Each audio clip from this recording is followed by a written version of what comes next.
अस्सलाम वालेकुम everyone, hope you all are doing well and welcome back to the channel once again. तो भाई जो वेट कर रहे थे पोर्टल अपडेट होने का, वो अपडेट हो चुका है। रनर अप के लिए अभी नहीं हुआ, बट विनर्स के लिए अपडेट हो चुका है। तो जो विनर्स हैं वो अपने डॉक्यूमेंट सबमिट कर सकते हैं। और अब जो है ना, एक जो है वो ट्विस्ट इन्होंने डाल दिया है एप्लीकेशन में, वो ये है कि अब जो यूनिवर्सिटीज़ आ रही हैं तो वो बहुत कम आ रही हैं। ठीक है, एक दो यूनिवर्सिटीज़ ही आपको प्रोग्राम से रिलेटेड अब दिखेंगी, और उसके अंदर भी आपको सीट्स का ऑप्शन मिलेगा कि इतनी सीट्स अवेलेबल हैं। तो पहले आओ पहले पाओ वाली बुनियाद पे जो है वो अब जो है वो स्कॉलरशिप, मतलब स्कॉलरशिप तो आपकी डन है, आपको जो है वो एडमिशन दिया जा रहा है यूनिवर्सिटीज़ में। ठीक है, तो अभी क्या है प्रोसेस, कैसे है, क्या करना है और आगे क्या करना है, तो सब चीज़ें भी डिस्कस करते हैं इस वीडियो में। सबसे पहले तो यहाँ पर डेडलाइन मेंशन है जो कि 12 तारीख की विनर्स के लिए। विनर्स को 12 तारीख से पहले मतलब 12 तारीख रात 12 बजे तक जो है वो अपने डॉक्यूमेंट सबमिट करने ही हैं। उसके बाद ये डेडलाइन ख़त्म है विनर्स की। ठीक है, और सेम रनर अप के लिए भी। रनर अप का प्रोसेस थोड़ा सा डिले है, मतलब 5 को स्टार्ट है। ठीक है, अब आते हैं नीचे कि क्या क्या रिक्वायरमेंट है। सबसे पहले नीचे आते हैं और यहाँ पे जो प्रोग्राम होगा वो आपने सेलेक्ट करना है, बैचलर मास्टर पीजी जो भी है। ठीक है, फिर यहाँ दो ऑप्शन है ना, एक लैंग्वेज का, अपने रशिया में पढ़ना है या आपने इंग्लिश में पढ़ना है। ठीक है, तो आपने यहाँ से ये सिलेक्ट करना है। जैसे फॉर एग्जाम्पल मैं इंग्लिश में सेलेक्ट करता हूँ, तो यहाँ पे जो सब कैटेगरी है जिस प्रोग्राम के लिए आपने अप्लाई किया वो यहाँ आ जाएगी, आपने वो सिलेक्ट करनी है। फिर आपने यूनिवर्सिटी सेलेक्ट करनी है। तब जब यूनिवर्सिटी सेलेक्ट करोगे तो यहाँ पर आपके पास ऑप्शन आ जाएगा कि उस यूनिवर्सिटी में सीट अवेलेबल है या नहीं है। ठीक है, अब जैसे देखो ये एक ही यूनिवर्सिटी आ रही है इसके अंदर, और एक ही यूनिवर्सिटी में जो है वो अभी सिर्फ एक ही सीट अवेलेबल है। टोटल 18 सीटें हैं इस यूनिवर्सिटी में, इस प्रोग्राम के लिए और इस बैच के लिए। तो ये बड़ा मज़े का सीन इन्होंने इस दफ़ा कर दिया, लास्ट टाइम नहीं था क्योंकि बहुत डिले हुआ था, बच्चे वेट ही करते रहे और ना जा सके। कुछ दिसंबर में गए, कुछ जनवरी में अभी तक गए, तो ये बहुत ना मैसअप था लास्ट ईयर। सो इस दफ़ा ये चीज़ थोड़ी अच्छी भी है। तो पहले आओ पहले पाओ वाली बुनियाद पे डॉक्यूमेंट आपने रेडी रखने। अच्छा, अब आगे क्या करना है? आगे फॉर एग्जांपल ये सिलेक्ट कर लिया, हमने सेव किया और देन आगे चलते हैं। अब ये इन्होंने चेंज कर दिया पोर्टल, थोड़ा सा ना पोर्टल के थोड़ा सा जो डिस्प्ले है ना वो थोड़ा सा चेंज किया है। ठीक है, अब क्या चेंज किया वो ज़रा देखते हैं। अच्छा, ये कह रहे हैं भाई ये कोटा है ना इसका नहीं है। ठीक है, आप कुछ और सिलेक्ट करो। अब बोले सीट अवेलेबल नहीं है, तो हम कुछ और सिलेक्ट करते हैं, और सिलेक्ट करने के बाद ये फॉर एग्जाम्पल कर लिया एंड देन कंटिन्यू करते हैं। तो हम जब कंटिन्यू करेंगे तो वहाँ पर जो है वो अब ये वाले ऑप्शंस ओपन हो जाएंगे। ठीक है, अच्छा ये पहले जो ऊपर ऑप्शन है वो बेसिकली फॉर्म से रिलेटेड है। जब आप फॉर्म सबमिट जब ये पूरा फिल आउट कर दोगे आप, तो आपके पास फॉर्म का ऑप्शन आ जाएगा। उसको डाउनलोड करने का ऑप्शन, हमें डाउनलोड करना है। उसको डाउनलोड करने के बाद आपने उस पर साइन करना है। साइन करके आप उसने उसको स्कैन करके दोबारा आपने उसको अपलोड करना है एंड देन आपने सबमिट करना है। ठीक है, तो ये तरीका रहेगा। ठीक है, ये वही सब लिखा हुआ, आप इसको पढ़ भी सकते हो। फिलहाल हम नीचे आते हैं। ठीक है, अब यहाँ पे जो हमने चीज़ें सेलेक्ट करी वो आ गई हैं। देखो डाउनलोड एप्लीकेशन फॉर्म अभी विजिबल नहीं है, अभी अब नहीं कर सकते, सबमिट नहीं कर सकते, विड्रॉल नहीं कर सकते। तो जब आप पूरी इन्फॉर्मेशन फिल आउट कर दोगे उसके बाद ये ऑप्शन जो है वो ऑन हो जाएंगे एंड देन आपने इसको डाउनलोड करना है, इस पर साइन करना है एंड देन सबमिट करना है। अगर आपको समझ में ना आए तो आप विड्रॉ भी कर सकते हो, तो आपके पास 12 तारीख तक का टाइम है। ठीक है, अच्छा अब आते हैं कंट्री। यहाँ पे आपने अपनी कंट्री सेलेक्ट करनी है, जो भी आपकी कंट्री है वो आपने मेंशन करनी है। अपना रजिस्ट्रेशन नंबर यहाँ पे मेंशन करना है। ठीक है, ये आप उसको ब्लैंक छोड़ देंगे, यहाँ पे ब्लैंक ही है। ठीक है, जो आप कंट्री सेलेक्ट करोगे, फॉर एग्जांपल हम पाकिस्तान अगर यहाँ पे सेलेक्ट करते हैं तो देखते हैं आपको कोई ऑप्शन आ रहा है नहीं आ रहा, नहीं यहाँ पे कोई ऑप्शन यहाँ पे अवेलेबल नहीं है, तो हम इसको स्किप ही कर देंगे। ठीक हो गया, फिर हम नेक्स्ट करते हैं और यहाँ आता है कि भाई वीज़ा रिक्वायर्ड है या नहीं है। तो अगर आप क्योंकि पाकिस्तान से अप्लाई कर रही हैं कहीं और से, तो आपको वीज़ा की रिक्वायरमेंट है, तो आपने इस पर क्लिक करना है कि वीज़ा रिक्वायर्ड है। ठीक है, और आपने यहाँ मेंशन करना है कंट्री अपनी मेंशन करनी है कि किस कंट्री से आप बिलोंग करते हो और किस सिटी से आप बिलोंग करते हैं जहाँ पे आपका जो है वो एम्बेसी होगी। ठीक है, जो पाकिस्तान वाले हैं उन 2 एम्बेसीज़ हैं उनके लिए, एक इस्लामाबाद में एक कराची में, तो दोनों जगह आप तो जहाँ जो आपको करीब लगे आप वो सिलेक्ट कर सकते हैं। ठीक हो गया, आपने बाकी जो है वो रेजिडेंट से रिलेटेड यहाँ पे डिटेल जो है वो आपने यहाँ पे पुट करनी है। आपकी जो परमानेंट रेजिडेंट है या जो टेम्परेरी रेजिडेंट है सब आपने यहाँ पे डिटेल पुट करनी है। ठीक है, और अगर नहीं है तो इसको आप ब्लैंक छोड़ देते हैं, क्योंकि यहाँ पे देखो यहाँ पे लिखा है fill in if the country of resident और differ from the different country of citizenship. तो आपकी तो अगर सेम कंट्री है तो फिर आपने इसको यहाँ पे छोड़ देना है। ठीक है, फिर हम नेक्स्ट करते हैं। यहाँ पे आ जाती है पर्सनल डिटेल। पर्सनल डिटेल में आपका नाम आ जाएगा, बट आपका लास्ट नेम पहले आएगा और फर्स्ट नेम बाद में आएगा, जैसे यहाँ पे लिखा हुआ भी है। फिर आपने जो है वो इसको फिल आउट करना है। ठीक है, रशियन में ट्रांसलेट करके आपने यहाँ पे लिखना है। रशियन में जो है वो लास्ट नेम पहले आता है और फर्स्ट नेम बाद में आता है। ठीक हो गया, फिर यहाँ पे जो है फादर नेम आ जाएगा और आपकी डेट ऑफ बर्थ आ जाएगी। ठीक है, प्लेस ऑफ बर्थ, जो जिस सिटी में या जिस कंट्री में आप पैदा हुए वो यहाँ पे आ जाएगा। आपकी डेट ऑफ बर्थ आ जाएगी, आपका जेंडर आ जाएगा, सिटीजनशिप आ जाएगी, कोई और सिटीजनशिप है तो यहाँ मेंशन कर सकते हैं। तो ये चीज़ें, और आप रेफ्यूजी तो नहीं है तो आपने इसको छोड़ देना, ठीक है। फिर हम आते हैं पासपोर्ट डिटेल पे। तो आपने यहाँ पासपोर्ट की डिटेल पुट करनी है, यहाँ पे पासपोर्ट का नंबर आ जाएगा, आपकी डेट ऑफ इशू आ जाएगा, पासपोर्ट कब इशू होता है, उसकी जो है एक्सपायरी कब है वो यहाँ पे आपने मेंशन करनी है। 18 मंथ्स होनी चाहिए एटलीस्ट आपके पासपोर्ट की जो वैलिडिटी है, ठीक है, ये आपने ख्याल रखना है। अगर नहीं है तो आप इसको सही करवाएं। फिर आते हैं कॉन्टैक्ट डिटेल्स में, जो कॉन्टैक्ट एंड एड्रेस से रिलेटेड है, जिसमें कंट्री आ जाएगा, पोस्ट कोड जिस एरिया में आप रहते हैं, सिटी हर इलाके का पोस्ट कोड होता है वो यहाँ पे आ जाएगा, रीजन आ जाएगा, आपका नंबर, बाकी सब चीज़ें यहाँ पे आपकी आ जाएंगी। तो आपने यहाँ पे इसको फिल आउट कर लेना है, ठीक हो गया।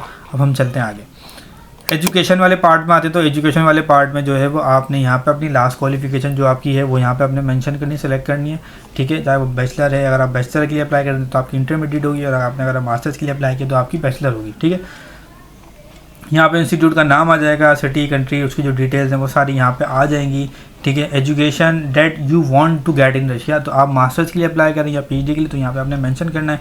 अब आपका जो मोड ऑफ स्टडी है, फुल टाइम है, पार्ट टाइम है, जो भी है वो यहाँ पे आपने सेलेक्ट करना है। आप ऑब्वियसली फुल टाइम के लिए जा रहे हो, ठीक हो गया। फिर जो प्रोग्राम है, जो प्रोग्राम में आप सेलेक्ट हुए हो उसका कोड आएगा, उसको कोड आपने यहाँ से ये डाउनलोड करना है, ठीक है। आप जब डाउनलोड करोगे तो जो आपने कोड सेलेक्ट किया है उसका एक कोड नंबर होता है, ठीक है। आपने वो चेक करना है इसके अंदर कि आपका वो कोड नंबर क्या है, ठीक है। तो वो कोड नंबर आप देखो यहाँ पे, देखो ये दो कोड नंबर आ रहे हैं, ठीक है। यहाँ पे इंग्लिश में भी आ रहा है और रशियन में भी आ रहा है, और यहाँ पे उसका कोड नंबर आ रहा है। तो जो भी प्रोग्राम है आपका, आपको यहाँ पे कोड आ रहा होगा, तो आपने वो कोड कॉपी करना है, कॉपी करने के बाद यहाँ पे पेस्ट कर देना है, ठीक है। ये सब चीज़ें पहले जो है ना वो फॉर्म में होती थी, अब इन्होंने यहाँ पे ही अपडेट करनी है।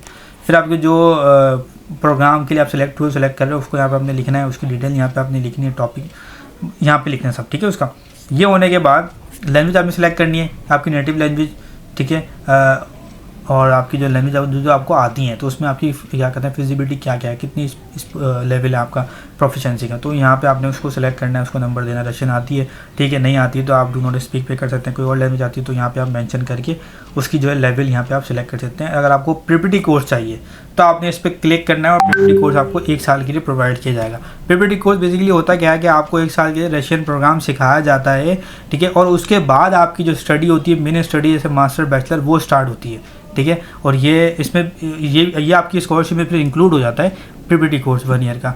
ये अच्छा है क्योंकि आप वहाँ जाओगे, आपका वहाँ पे जाने का आपको रशियन आनी ही चाहिए, उसके बिना आपको जॉब और बाकी चीज़ों को करने में बहुत मुश्किल होती है, क्योंकि बैरियर है, लैंग्वेज बैरियर बहुत है, क्योंकि लोगों को इंग्लिश नहीं आती है, ज़्यादातर क्या तकरीबन लोग रशियन ही बोलते हैं, ठीक है। तो ये बेस्ट है, अगर आप लेना चाहो तो इस पर ज़रूर जाओ।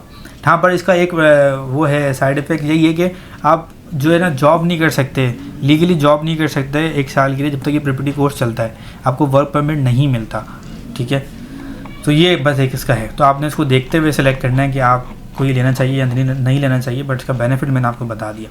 फिर आते हैं अचीवमेंट में, तो कोई अचीवमेंट है आपकी स्पोर्ट्स से रिलेटेड तो वो यहाँ पे आप मेंशन कर सकते हैं, क्योंकि रशिया बहुत सपोर्ट करता है। अगर आपको कोई इंटरेस्ट है स्पोर्ट्स एक्टिविटी से रिलेटेड तो अच्छा रहता है। फिर हम आते हैं मेन पार्ट पे, जो है अटैच डॉक्यूमेंट्स, ठीक। अब डॉक्यूमेंट वाला पार्ट जो ना ये ज़्यादा इंपॉर्टेंट है। उसमें ये है कि डाउनलोड करना सबसे पहले आपने कॉन्सेंट का जो टेम्पलेट है, अब ये क्या है, अब इसको डाउनलोड करके देखते हैं, ठीक है।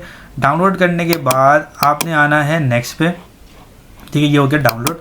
और अभी हम इसको ओपन करके देख लेते हैं ये क्या है, ठीक है। कॉन्सेंट फॉर्म बेसिकली जो है वो यहाँ पे आपकी सारी डिटेल्स आएंगी, ये देखो, सही है। आपने जो है वो बताना है, ठीक है, पर्सनल डेटा से रिलेटेड। तो यहाँ पे आपका नाम आ जाएगा, यहाँ पे आपका पासपोर्ट नंबर आ जाएगा, यहाँ पे जो है वो यहाँ पे प्लेस आ जाएगी, यहाँ पे आप लिख सकते हो जिसकी date and place of issue, ठीक है। तो आप यहाँ पे पाकिस्तान थोड़ी रशिया लिखोगे, ठीक है ना, ये आ जाएगा। बाकी सब यहाँ पे डिटेल्स हैं इससे रिलेटेड, आपने इसको पढ़ना है, अपने प्रोग्राम के हिसाब से इसको सिलेक्ट करना है और उसको फिल आउट करना है, एंड देन इसको वापस PDF में या वर्ड फाइल में आपने इसको सबमिट कर देना। यहाँ पे डिटेल्स ही लिखी हैं क्या क्या आपने जो है वो देखो, list of document and their copies for the processing of which a candidate give consent form. तो यहाँ पे जो डिटेल लिखी है आपने इसको अच्छे से पढ़नी है, ठीक है। ये आपने साथ भी लेके जाना है ये सारे डॉक्यूमेंट्स अपने, ठीक है। आपने कॉपीज़ भी इनकी रखनी है, ठीक है। ये आपको वहाँ जाके भी प्रॉब्लम करेगा, मतलब आपको काम आएगा। फिर यहाँ पे जिस डेट पे आप सबमिट करोगे उसकी डेट आ जाएगी और यहाँ पे इसका साइन आ जाएगा, बस ये है। और इसको आपने PDF फॉर्म में, बेहतर रहेगा PDF फॉर्म में करें, और इसको आप जो है वो सबमिट कर दें, साइन वन करके डिटेल पुट करके उसको सबमिट कर दें। ठीक है, ये कॉन्सेंट फॉर्म आप, ठीक है, कॉन्सेंट फॉर्म फिल करने के बाद आपके पास यहाँ पे है scan copy of the sign application form. तो आपने एप्लीकेशन फॉर्म डाउनलोड करना है, उस पर साइन करके फिर सबमिट करना है। बट ये भी डाउनलोड नहीं होगा, ये थोड़ा सा जब आप सारी डिटेल कंप्लीट कर लोगे फिर ये ऑप्शन ऑन हो जाएगा यहाँ पे। ठीक है, ये जो ऊपर आ रहा था यहाँ पे, ठीक है, फिर डाउनलोड होगा। देन आपने डाउनलोड करने के बाद इस पर साइन करना है और इसको फिर सबमिट करना है। ठीक है, फिर नेक्स्ट आते हैं, आपका पासपोर्ट है, आपने पासपोर्ट यहाँ पे अपलोड करना है अपना, और उसकी जो है वो ट्रांसलेशन और नोटराइज करवा के उसको भी स्कैन करके यहाँ पे PDF आपने अपलोड करनी है। ठीक है, सेम आपके जो है वो एजुकेशन डॉक्यूमेंट अपलोड होगा और उसकी ट्रांसलेशन यहाँ पे अपलोड होगी। ठीक है, आप बेहतर ये रहता है कि आप जो है वो जो आपकी डिग्री और ट्रांसलेट है दोनों को आप ट्रांसलेट करवाओ, एक ही फाइल PDF में करके यहाँ पे अपलोड कर दो। ठीक है, बेहतर ये रहता है, क्योंकि मैंने अपनी डिग्री अपलोड करी, उन्होंने मुझसे फिर ईमेल की थी और मुझसे फिर मुझे ट्रांसक्रिप्ट मांगी थी, मैंने फिर उनको दोबारा ट्रांसलेट करा कर ट्रांसक्रिप्ट सबमिट की थी। तो ये मिस्टेक आप ना करो, एक साथ ही सबमिट करवा दो। ठीक हो गया। फिर ये कहते हैं कि if available provide a certificate recognize of a foreign country education, कोई है ऑलरेडी आप सबमिट कर चुके तो उसकी ज़रूरत नहीं पड़ेगी। ठीक है, अच्छा यहाँ पे आ जाते हैं मेन पार्ट पे। तो ये scan copy of the medical certificate confirming the absence of medical. ठीक है, तो ये इसमें क्या है, आपका मेडिकल सर्टिफिकेट जो आपने करवाया है, जो आपने टेम्पलेट डाउनलोड किया होगा गूगल से, उसको आपने अटैच करवाने के बाद आपने उसको यहाँ पे अपलोड करना है एंड देन उसकी ट्रांसलेशन और नोटराइजेशन यहाँ पे आपने अपलोड करनी है। ठीक हो गया। अच्छा, फिर यहाँ पे आता है HIV और एड्स का टेस्ट है, ये टेस्ट आप करवा लो। अगर आपने नहीं करवाया हुआ तो यहाँ पे आप मेडिकल सर्टिफिकेट भी अपलोड कर सकते हो, जो यहाँ पे आपने ऊपर अपलोड किया है, और उसी के ट्रांसलेशन यहाँ पे आप अपलोड कर सकते हो। ठीक है, अगर आपने करवा लिया तो अच्छा, आप उसकी रिपोर्ट यहाँ अपलोड कर दो, उसको भी ट्रांसलेट करवा के यहाँ पे अपलोड कर दो। अगर नहीं है तो मेडिकल सर्टिफिकेट भी चल जाएगा। ठीक है, सेम जो है वो हेपेटाइटिस B, C और ट्यूबरक्लोसिस के लिए भी सेम यही है। ठीक है, और अगर कोई और ये कह रहा है कि इन केस ऑफ सिटीजनशिप, कोई और कंट्री की सिटीजनशिप है तो ये उसके लिए ये पासपोर्ट यहाँ आ जाएगा, उसके ट्रांसलेशन यहाँ पे आ जाएगी। फिर ये documents confirming the level of proficiency in Russian और इंग्लिश। तो इंग्लिश लैंग्वेज प्रोफिशिएंसी सर्टिफिकेट जो आपको यूनिवर्सिटी आपके इंस्टीट्यूट से मिलेगा वो यहाँ पे आपने अपलोड करना है। और नेक्स्ट है यहाँ पे scan copy of document of the result passing medical exam. नहीं, ये आपके लिए नहीं है, इसको आप स्किप कर सकते हो। फिर ये scan copy the document which confirm the, ये भी आपने स्किप कर देना है। रिफ्यूजी वाला भी आपने स्किप कर देना है, ये आपके लिए नहीं है, ये भी आपके लिए नहीं है। अदर डॉक्यूमेंट में आते हैं तो अदर डॉक्यूमेंट में जो है वो कोई और आपके पास अचीवमेंट है, कोई और डॉक्यूमेंट या कोई सपोर्टिंग डॉक्यूमेंट जो आपको लगता है कि ये हेल्पफुल होता है, कोई सर्टिफिकेट्स हो गए जो आपने अर्न किए, तो वो यहाँ पे आप एक कंबाइंड फाइल बना के PDF में यहाँ पे अपलोड कर सकते हो। ठीक है, कोई एडिशनल इन्फॉर्मेशन है तो यहाँ पे अपलोड कर सकते हो, अदरवाइज आप इसको ब्लैंक छोड़ सकते हो। फिर यहाँ पे कि प्लान्स आफ्टर ग्रेजुएशन के बाद या जो भी डिग्री आप सेलेक्ट कर रहे हो उसके बाद क्या प्लान है आपका, तो यहाँ पे आप उसके बारे में यहाँ पे 1-2 लाइन या 1 लाइन भी यहाँ पे आप लिख सकते हो। ठीक है, लिखने के बाद आपने इन सब पे टिक मार्क करना है।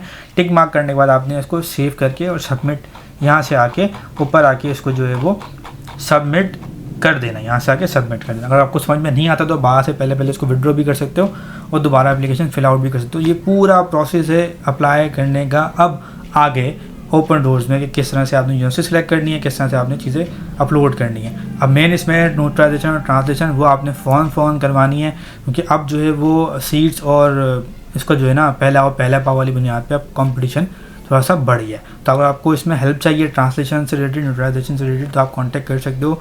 आप मुझे इंस्टाग्राम पे कांटेक्ट कर सकते हो, तो मैं आपको रिस्पॉन्ड कर दूंगा और ये काम आपका जल्द से जल्द करवा के आपको दे दूंगा, ताकि आप जल्द से जल्द इसमें अप्लाई कर सको।